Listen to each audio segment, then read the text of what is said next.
white, white-owned business, they went down, as far as with the police.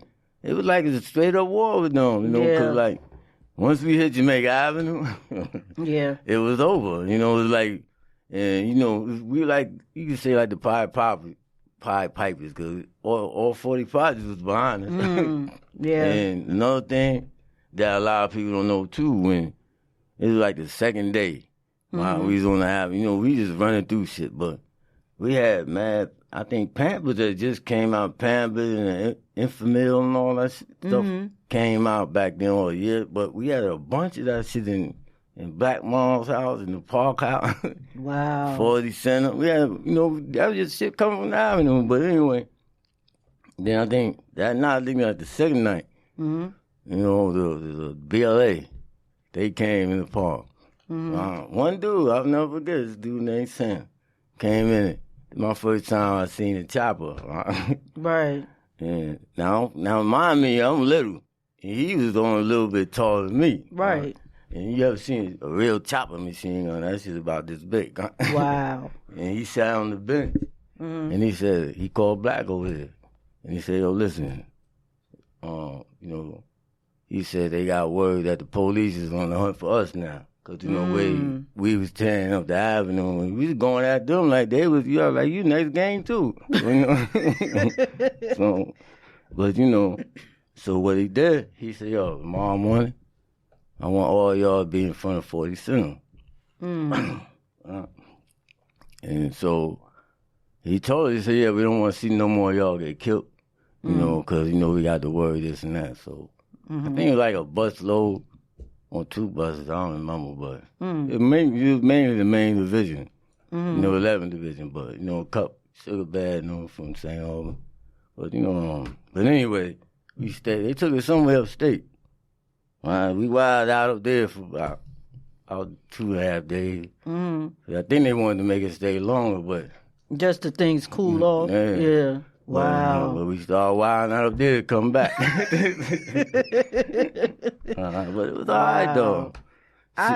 This is, like, so epic for me, because, like I said, I'm from South Jamaica, Queens, and even though we have some stigma of how bad things were, when the, so to speak, so-called kingpins was out and things of that matter, but I can reflect on the positive things that went on for us as small kids.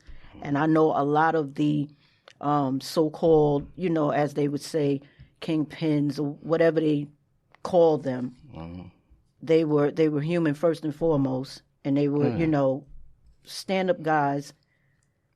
They helped the community, as far as like the kids were concerned. I can remember the trips to Great Adventures, water parks, whatever they could do. I remember, giving out food. Yeah. I remember a lot of things that they did that were positive. And, just for, it's a lot of wonderful people that have, migrated out of South Jamaica, and I really, I salute everybody that, went through the struggle. I salute you. I salute my brother over here, Mr. Kenneth Harris. Yes. World-renowned photographer. Yeah. Oh, yeah? Were you? Yeah. Oh, wow. Oh, then... Speak on that, brother. Well, it was a crazy time. It was a really crazy time. I was working at a library on 110th at the time. Wow. And they were snatching people out of cars. They were snatching people out. That was before they hit the avenue. And actually, they let them tear up the avenue a little bit, but when they got to Queens Boulevard, they shut it down. Wow. They totally shut it down. But the thing I remember most was at the funeral, Stevie Wonder came. Whoa. In a beat-up station wagon, because he didn't want Ain't nobody know. to himself. And he sung while they was carrying the body out. Wow. He had on a black bow tie. That's Man, listen. Yeah, that was... I was 7 years old when all of this was taking place. So I'm sitting here like just in awe of the history, and to be in your presence, you two that were there. And that is like so awesome for me right now. Something else I found out was that Allen Church and Bethel was scared to host the funeral because of the rising. So they had it at that church on God Blue, huh? No, they had it on church on 160th Street and 107th. Oh yeah, that little small, right there on, right there on Union Hall Street. That's Union Hall Street, Okay. Yeah, Union Hall Street, 107th Street.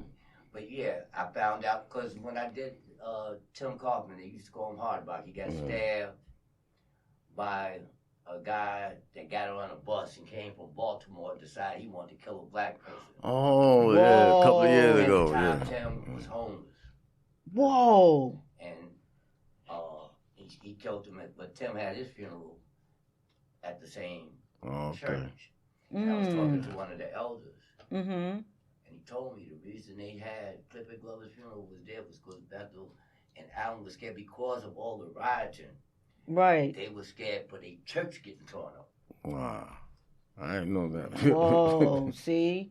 I didn't know that. That's something else. That's the Church of America, right? The big Church of America? Yeah. Okay. Well, but back then... It wasn't then. It wasn't that, like that, yeah. They was on Sayers. In America, okay. Yeah. Wow. That's something else. Let me ask you, let me tell you this right quick about that while you're talking about them. You know, I don't know if that little boy people still around, but right now, all the technology that they got, you know, for that boy to get killed like he did, you know, but, you know, all the forensics and stuff they got now, you know, he should get, some of the people, man, should call the Attorney General and say, yo, listen, man, open up his case, because, come on, man. You know, I in doing my research, I know his mom passed away in 93. This lady had really, it took a toll on her, what happened to him, to the point where she was like real reclusive inside her home, boarding up everything. She didn't want, you know, it was scary for her, you know. And then the stepfather, he's now deceased as well. He was catching a lot of slack because he was being, you know, they said he had a gun. The little boy had a gun. Never found it. Never. So the mother always blamed him, and that actually caused them to separate because she felt like he, you know, had this gun, and if it wasn't for you, my son, you know. So it really just tore the family up. And so I think, if I'm not mistaken, his siblings are still alive, some of them. Okay. But the mother and the father. And guess what? The city only gave them $50,000. See, that's what I didn't know. But guess what she did? You know, check this out. They gave them $50,000, but she gave it all to the churches. The same ones that you're speaking about. She gave it to them. Wow. Now, can I give you one more tidbit? Wow. When Thomas Shea was acquitted, it was a Saturday. And I was sitting in 48 Park. And there was a Little League baseball game going on between a black team. Okay. Beat the shit out of him. Thomas Shea with the announcement of the acquittal, because back then everybody carried boom boxes. Right. Right? Yeah. When it came over the radio that Thomas Shea had been acquitted, I was watching the basketball game, then I heard this commotion. Whoa. And all I know was I seen white boys running for their life. What? And I'm going to tell you what I saw that you would only see in a movie.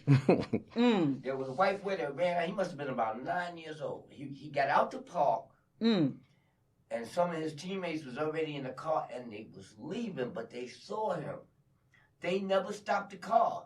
They opened the door, they snatched him in and closed the door. The car never stopped. But here's the tidbit of history that I want you to know.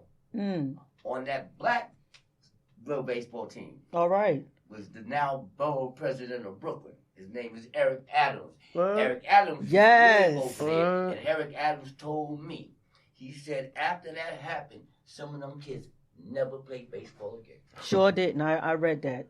Yes. They was playing right that we was in the clubhouse right there. That's our main clubhouse. Wow. Yeah. That's something else. Hold on. Another thing I want to say about that too is when we came back, when they brought us back from the state during the rioting time, I don't know what politics was involved with, because then that's when they said, all right, we came back 40 Center, got out the bus, went inside. I don't know which ones of them was, the politicians and all that, but they're like, yeah, we want y'all to come up to the precinct, 103rd precinct, you know, but we want, y'all can't fly your colors. What the fuck are you talking about? You know, I ain't, you know, like we young, I ain't understand politics nothing back then. We just, I don't know what black did or whatever, but. Well, you see what politics is today. It's a bunch of. Back then, see, that's why I say they kind of used us. Cause right. Now, we up on the avenue and they got us marching with them and all that, but, you know, but during the time of this shit, we still at war with every other gang in Queens. Absolutely. Like, but another thing about that too, I was reading on the train coming out here about one of the black skulls and out from Hollis, right? You know, they good people. All right, they the only one that gave us a run for the money. Right. All right, but one thing I want to make clear about that, something he said, that we wasn't cool with the Savage Skulls or the Ghetto Brothers. It was just a lot of Ghetto Brothers, Young Saigons. All right, now, the Young Saigons, the Ghetto Brothers, they lived down the block from me in Basic Project. They used to make, Basic Project. Okay. Now, remember, I'm the only Crown in Basic. You know, I used to fight every other night going on back, walking back. I ain't gonna lie, I used to chase me here and there. Right. But this is how really we became. Black just said, yeah, well, y'all crown, 7 Crown. Because I guess I just got tired when they said, come on. Right. Took all Little Crown down to Basic, Basic Project. We ran up in their center. Center where they play ping pong, all that shit. We caught a couple of them, but we caught this dude named Watusi, I think he was calling him Phil, something. But he was the president. Okay. Young Saigon was a ghetto, but one of them, we caught a couple other ones. We bring him back to 48. So we gave them black in them. They did some foul shit to him. Wow. Not real fucked up, but they plucking cigarette butts down, that little punk shit. Wow. That's crazy. But then, that's how I say this Ghetto Brothers and, Savage Skulls and all of them. Savage Skulls, Ghetto Brothers, all, that's when I was glad. Now I go home with feet. Right. And even they fold, but I get props to the Black Spade. The Black Skulls. We still cool with them now. Well, that's good. That's a good thing. Because I really, I wish that, considering all this political, that's malarkey, and we can say so many choice words for this thing, but when this man is sending out threats and actually, orchestrating hate and all kinds of things, racism, right? And then you're talking about, the Proud Boys, so to speak. Do he realize the forces that's out here? You have, and this is with all due respect to all sex, but you have, your Bloods, your Crips, your first and foremost, you got Crowns. They was here before, but you got the Bloods, Crips, and what's this? What's the other ones? The M13s, all these things. It's just so much out here where people will not, and I can just see it, that's not even going to happen. It's not. It's just too much. And people trying to, keep their composure about it. But when you say something like, stand back